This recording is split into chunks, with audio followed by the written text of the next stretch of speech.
Alors aujourd'hui, essai de la MT-Lys, la MT-Lys dont tout le monde parle, hein, plus ou moins, avec le caractère moteur du CP4, très très rageur, très très coupeux, et effectivement il cogne même très très fort, hein. Quand on l'emmène un petit peu dans les tours, c'est une moto qui ne manque pas d'expression, hein, franchement, par rapport à mon Tracer, absolument rien à voir, hein, pas du tout, ni en position de conduite, ni dans l'agrément moteur, hein, rien à voir.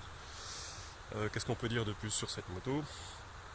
Écoutez, c'est vrai que le style, on accroche ou on n'accroche pas. Ça,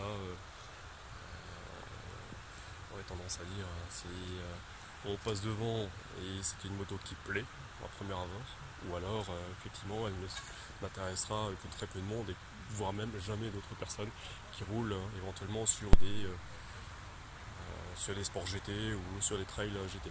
Voilà. Sinon, position roadster très très affirmée, mais relativement encore naturelle au niveau du guidon. Donc moi je rappelle un 72, je ne suis pas trop penché sur l'avant. La selle à l'embase du réservoir est relativement large, mais on touche bien le sol sans problème.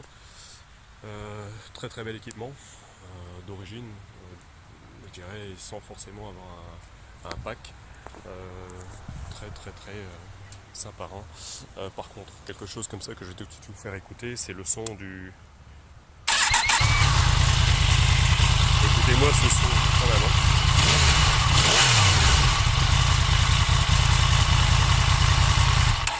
C'est quand même assez incroyable d'avoir un son venant d'un pot complètement d'origine avec une bécane comme ça. Franchement, c'est quand même assez extraordinaire, hein.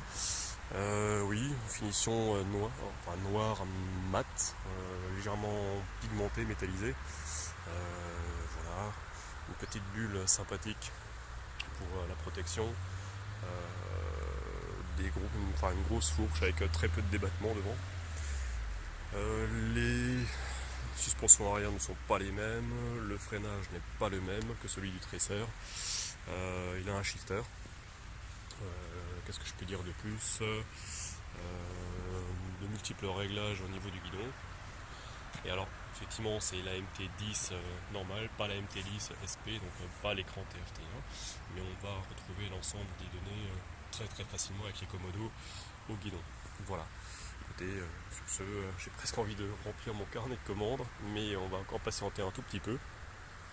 Il y a aussi un amortisseur de direction, là-bas, qui est là aussi intégré directement sous le deuxième T de fourche. Voilà. Bon, ma foi, c'est une très très belle moto, et l'essai se termine, va falloir que je la rende. Et je vous dis à très bientôt pour prochaine petite vidéo avec un prochain essai.